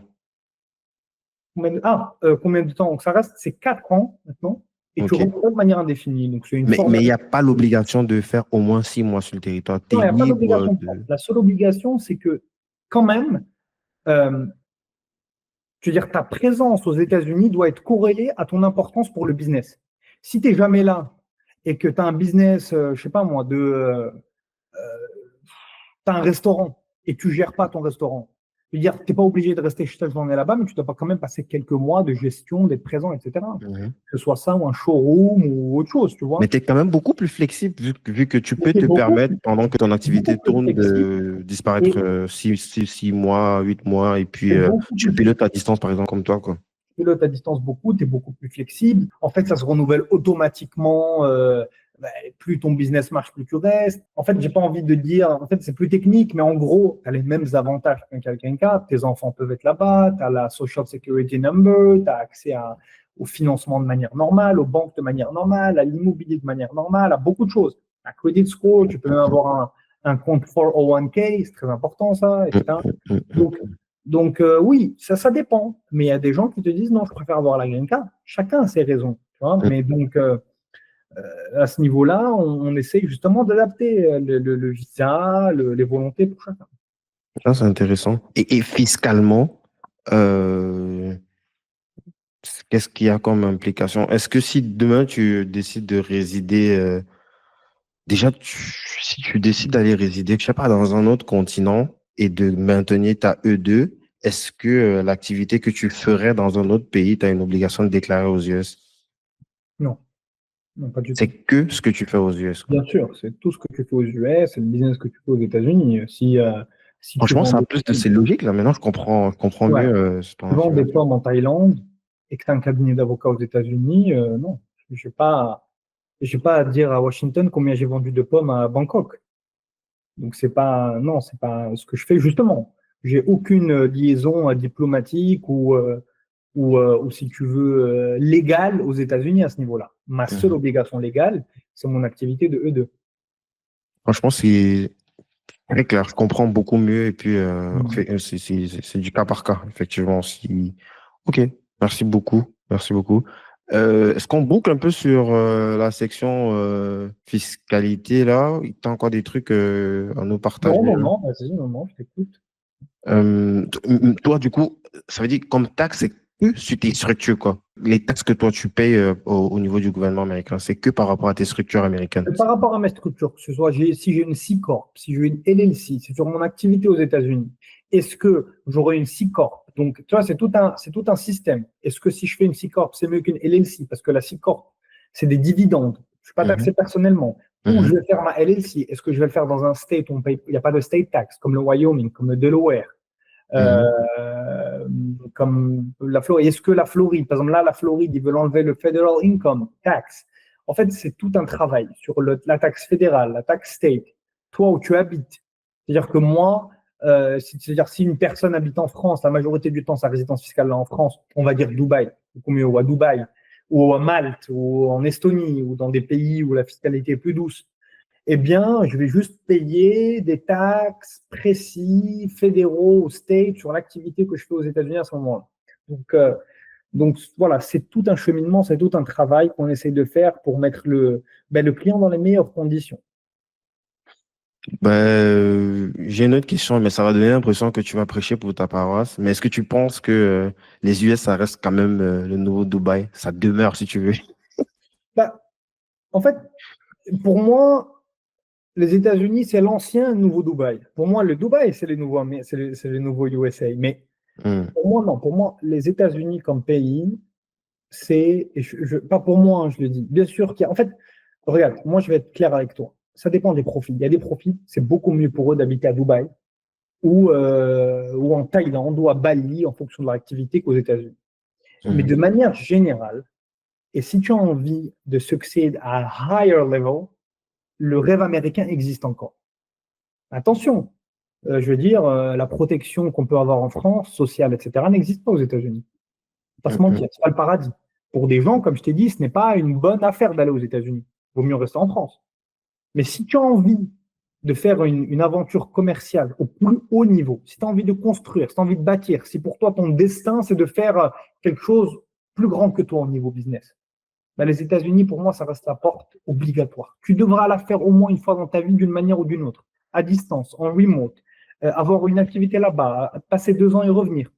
Tu dois passer par les États-Unis parce que c'est une terre, en fait, regarde, je ne fais pas de politique, moi. Je ne fais pas de politique et je peux comprendre beaucoup de gens qui sont contre les États-Unis de plusieurs manières, que ce soit c'est politique, ou je comprends les gens qui aiment les États-Unis, je ne fais pas de politique. Mais en termes de business, pur et simple, ça reste une terre incroyable d'opportunités. Ça reste une terre incroyable d'opportunités, de manière logique, de manière. Tu vois, encore une fois, et j'ai pas envie de donner un sens symbolique au capitalisme américain, on peut en discuter, etc. Mais quand tu es dans le monde du business, quand tu es dans ce monde-là, et toi tu l'es, Guy, et tu connais, et tu me donneras ton avis, euh, il y a un mindset, il y a des structures qui te permettent de thrive. Donc, je ne sais pas ce que tu en penses, toi, mais pour moi, c'est un passage obligatoire. complètement.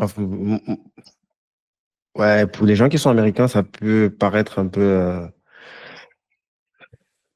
Ah, c'est pas pour objectiver les gens, mais pour moi, les États-Unis, je le vois plus comme c'est un outil, quoi, un superbe outil avec lequel on peut créer, builder ultra rapidement des assets euh, et qui, euh, et qui pourront non seulement de notre vivant demeurer, mais après nous, continuer de perdurer. Et puis, c'est difficile d'avoir...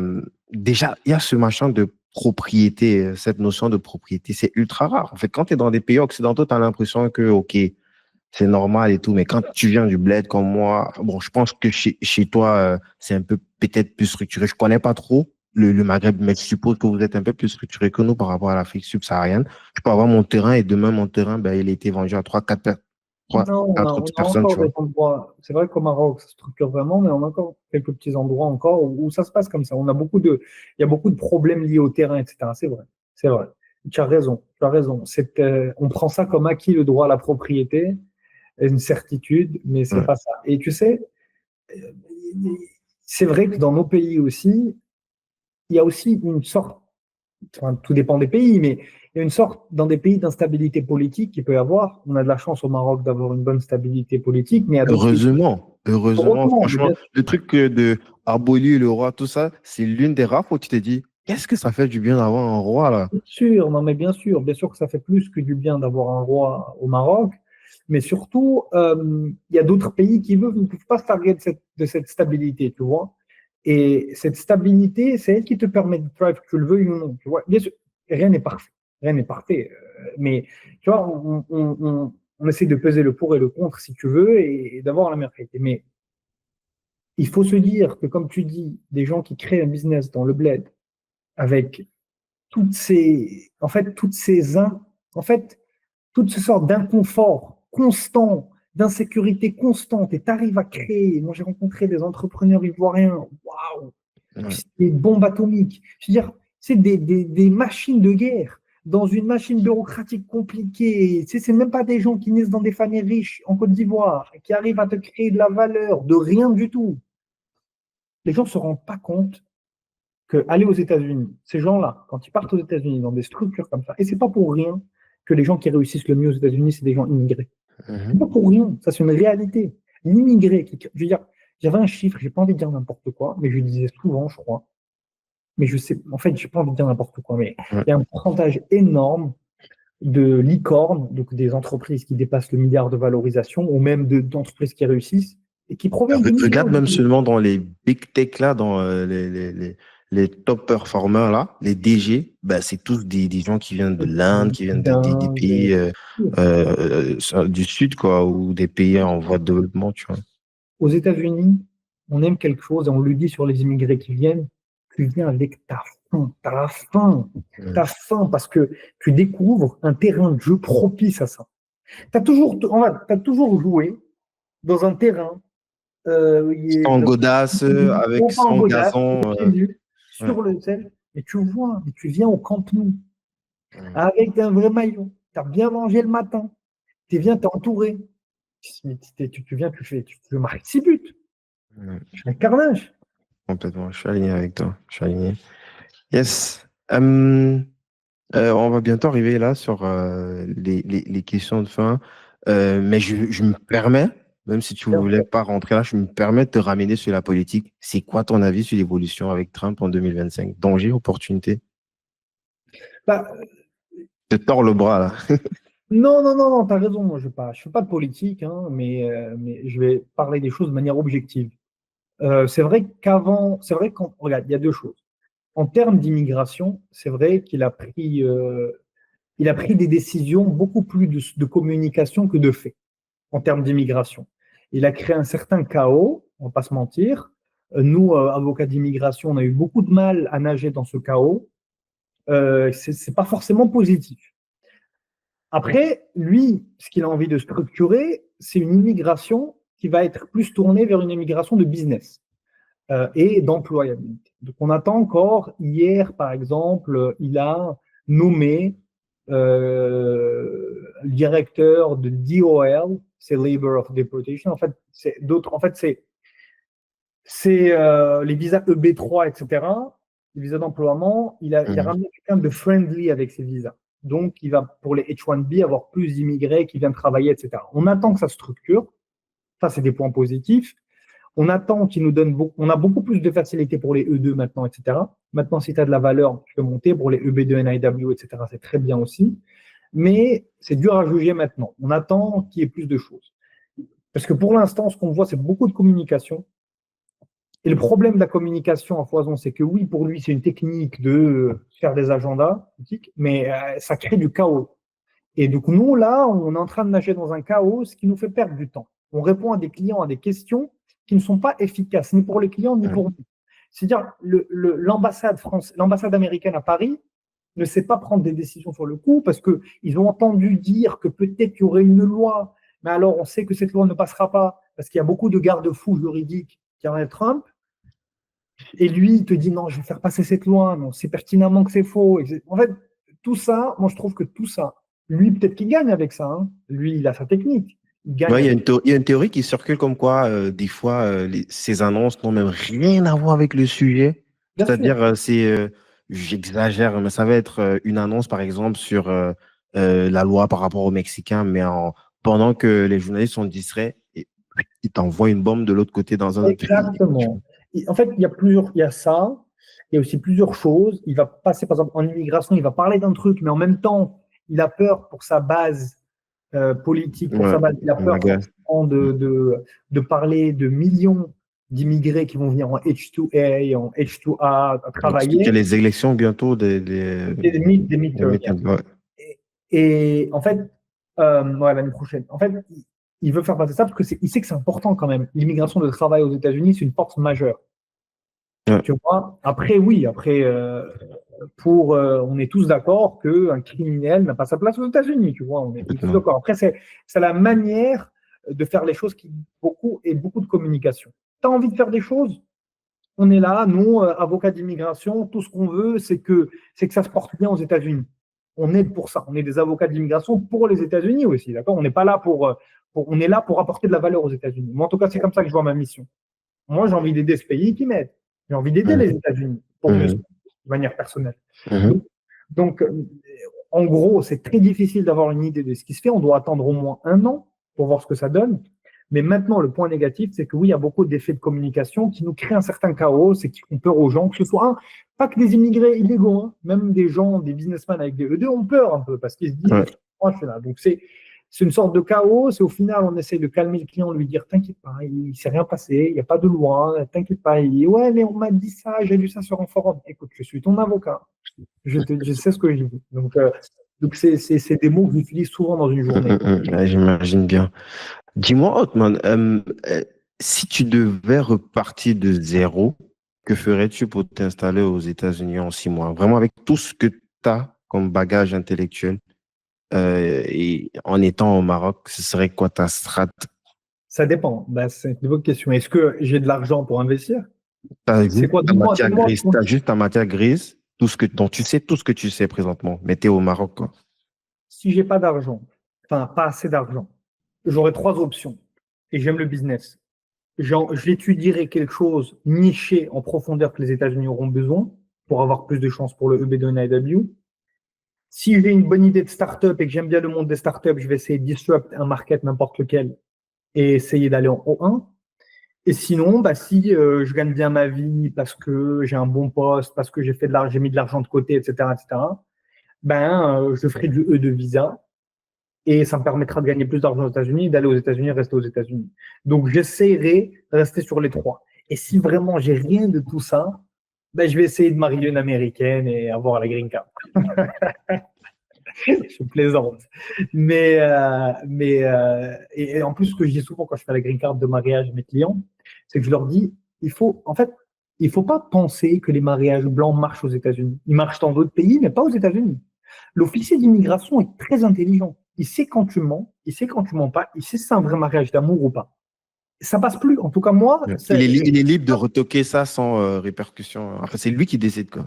c'est lui qui décide exactement. Et pour moi, j'ai jamais vu de. En fait, j'en prends jamais des mariages blancs personnellement parce que pour moi, c'est-à-dire, mon éthique d'avocat, je prends pas de risque pour mon éthique d'avocat et je trouve pas ça bien, donc je le fais pas. Mais par contre, les gens que j'ai eus, ils ont eu enfin, même des vrais mariages d'amour.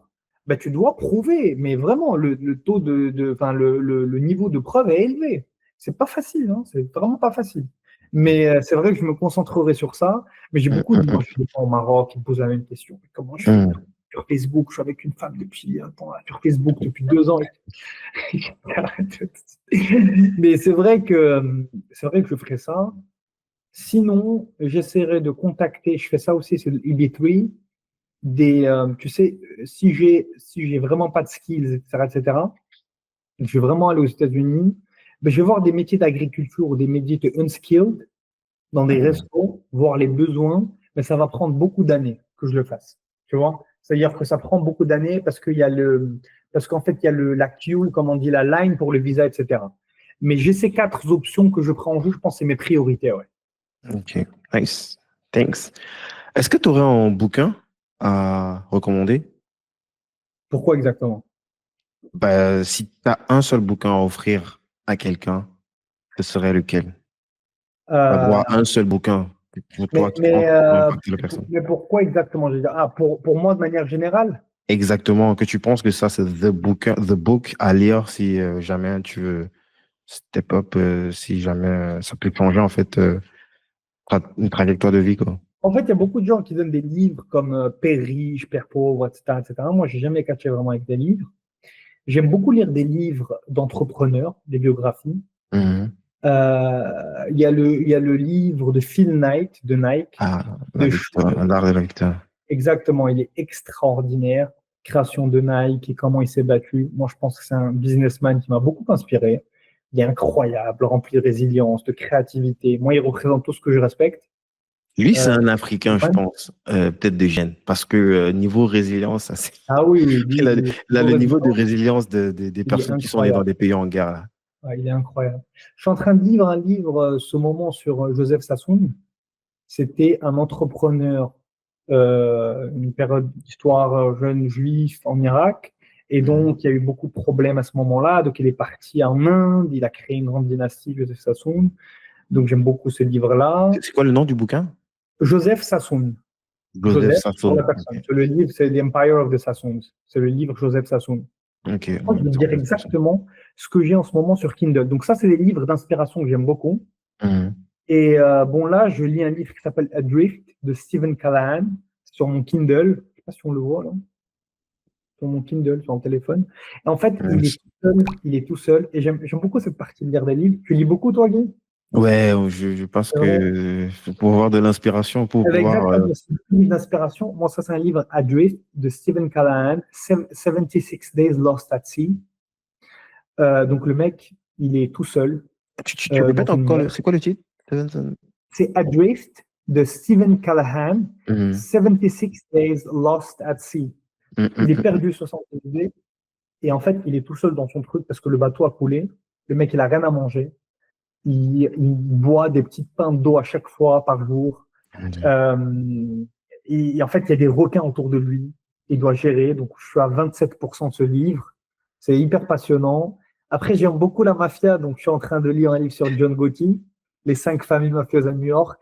Mhm.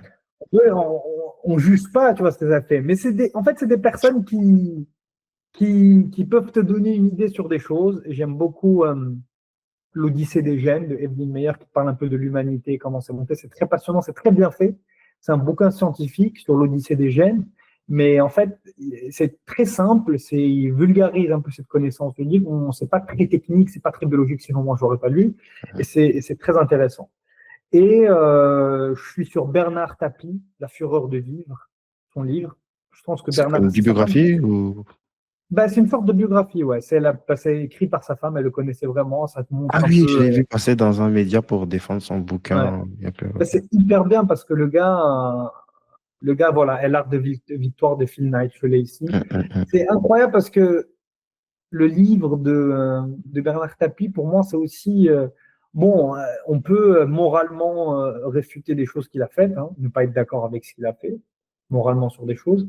Mais en fait, moi, et ça, c'est un autre sujet, mais pour moi, en tant qu'avocat, et c'est comme ça que j'ai grandi, et peut-être que, et tu vois, j'ai eu des débats avec ma mère qui réfléchit de manière différente, qui, elle, elle voit ça de manière différente. Mais quand tu es avocat, tu vois les choses d'une certaine manière. Tu essayes de, je comprends en fait le fait qu'on est.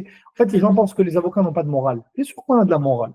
Bien sûr qu'on nous aussi on est dégoûté de choses et d'actions que notre client aurait pu faire ou peut faire. Mais c'est notre métier.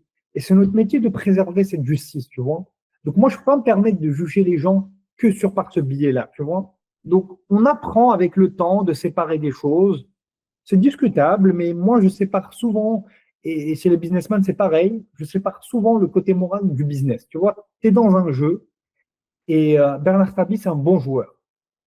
C'est un très bon joueur de business. Phil mhm. Knight, Nike, c'est une autre forme de joueur.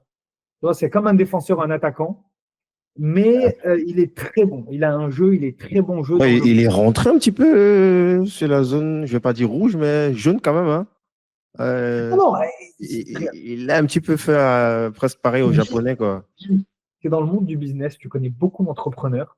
Est-ce que les entrepreneurs que tu connais, on connaît tous des entrepreneurs hyper forts, hyper moraux, mais ils sont rentrés dans une sorte de ligne jaune, si on veut, pas rouge, parce qu'après c'est la justice, une ligne jaune ou même rouge, mais ça reste des bons businessmen. En fait, c'est d'une manière ou d'une autre, tu es sûr, tu vois, tu es sûr. J'essaie de ne pas juger moral. Tu vois ce que je veux dire? Parce que, en fait, chaque pays est différent au Je niveau te comprends, économique. moi je te comprends parfaitement. Surtout, tu fais la différence entre la ligne jaune et la ligne rouge, surtout que Et même j'aime des fois, la ligne beaucoup. rouge, la personne peut être victime de beaucoup de choses. Beaucoup Ouais, se mais font voir après la 5 ligne 6 ans rouge, de procès. généralement, c'est la prison, quoi, tu vois. Et le but, À c'est la pas. prison, et après 5 6 ans de procès, souvent, on voit que la personne, finalement, la vérité est beaucoup plus complexe que ça. Que la personne, il n'y a pas eu 100% de fautifs, qu'il y a eu des choses qui ont poussé à ça. Donc, voilà. Bon, moi, j'ai beaucoup aimé ce que, paix à son âme, là, j'ai oublié comment il s'appelle, le juge d'instruction qui avait mis Xavier Niel en prison, hein. Il lui avait dit la ligne jaune, piétine-là complètement à fond, mais ne traverse jamais sur la ligne rouge, quoi. C'était à C'est vrai, l'époque c'est quand il une faisait très ses bonne trucs de phrase. militaire, quoi. C'est lui qui c'est un conseil qu'il lui donne, quoi, que tu as le droit euh, de mettre ton pied sur la ligne jaune, de la piétiner à fond, mais ne traverse jamais, ne va jamais au-delà, quoi. C'est une très belle phrase parce que, en fait, tout dépend des pays, mais il y a des pays qui te mettent la ligne jaune comme ça. Tu te mets de la ligne jaune comme ça. Les États-Unis, la ligne jaune est comme ça plutôt, tu vois. Donc, Mhm. il y a des gens qui grandissent avec cette mentalité américaine où pour eux, c'est pas mauvais de faire des choses moralement, et qu'en France, ça l'est. Donc, tu te mets dans une ligne jaune. Voilà, on rentre dans une autre discussion, mais voilà, c'est Mhm. ce qui me tient à cœur, en fait. Complètement. Je sais pas pourquoi j'ai oublié. Voilà, il s'appelle Reno Van Rumbeke, je crois, un truc comme ça. Ouais. Non, c'est C'est un lui juge qui. d'instruction en France. C'est pour l'histoire du téléphone rose de Xavier Niel. Ouais, c'était à l'époque du Minitel. Xavier Niel, Là. c'est un homme d'affaires que j'aime beaucoup aussi. Tu vois, Ouais, pour le coup. yes. C'est quelqu'un que je respecte énormément, Xavier Niel. Nice. Avant qu'on boucle là, je sais pas, c'est la question qui me revient parce que j'ai eu le débat avec un collègue là. Euh, Doit-on dire la vérité à son avocat? Est-ce que je dois être complètement transparent avec mon avocat? Ouais, ouais. Ouais, parce que la vérité, souvent, je ne vais pas dire toujours, finit par éclater. Il vaut mieux que ton avocat le sache à l'avance, parce que c'est que lui qui peut t'aider. Et en plus de ça, il ne va pas te balancer. Dans d'autres mots, parce qu'il a son secret professionnel, il a son éthique, il a cette confidentialité qui est importante pour les avocats. Et, euh, et, euh, et c'est le seul à pouvoir te donner une stratégie viable. C'est pas un autre conseil, c'est pas ton ami, c'est pas ton expérience, c'est ton avocat qui te donnera la stratégie la plus viable possible. Tu peux ne pas lui faire confiance, tu peux ne pas le faire, il n'y a pas d'obligation. Mais au final, c'est souvent l'avocat qui te donnera le meilleur conseil, plutôt qu'un ami ou ton papa ou ta sœur s'ils ne sont pas avocats. C'est une réalité. Ça, c'est quelque chose que tu ferais. Je veux dire, est-ce que toi, tu dirais la vérité à ton avocat, celui qui te défendra? Oui, Tu serais complètement transparent sur. complètement. Parce que je sais que il a besoin de la vérité pour pouvoir travailler. Il n'est pas là pour te juger, l'avocat. Tu le sais. On n'est pas là pour juger. Je m'en fiche, moi. Je veux dire, c'est pas mon boulot. Mon boulot, c'est de voir ta situation et je la compare au droit. Je sais trouver des stratégies pour t'aider. C'est ça mon boulot. Mon boulot, c'est pas de t'enfoncer moralement ou d'autres choses. Mon boulot, c'est de gagner, c'est de te faire gagner, c'est de faire gagner la justice, c'est tout. Est-ce que toi, tu défendrais Et je serai quelqu'un là, je serai qui te ton ment? allié jusqu'au bout. Pendant que notre amitié, je veux dire, il y a pas, en fait, je serai ton allié à ce moment-là. Moi, je suis quelqu'un qui croit en la victoire. Tu vois? Donc, tu es Mhm. avec moi, dis-moi la vérité. Si tu as envie de gagner, dis-moi la vérité. Et on va gagner. Et tu défendrais quelqu'un dont tu sais qu'il te ment délibérément sur le fait qu'il l'a fait ou il n'a pas fait l'action pour laquelle il est poursuivi. Si je pense que ça m'empêche de travailler et que si je pense que s'il me dit la vérité, ben, je serai beaucoup plus efficace pour le faire gagner, ben, je vais lui dire, écoute, je pense que notre relation avocat-client peut être entravée par une impossibilité à réussir ce case. Qu'en fait, je ne pense pas te faire gagner le case parce que. Si tu veux me dire la vérité avec plaisir, on a plus de chances de gagner. Pour moi, si je vois qu'une affaire, je ne peux pas gagner parce que tu m'empêches de gagner, pour toi, ben ouais, je pourrais arrêter. Ouais. Et j'aime la formulation parce que tu m'empêches de gagner. Ok. Euh, Où est-ce qu'on te contacte?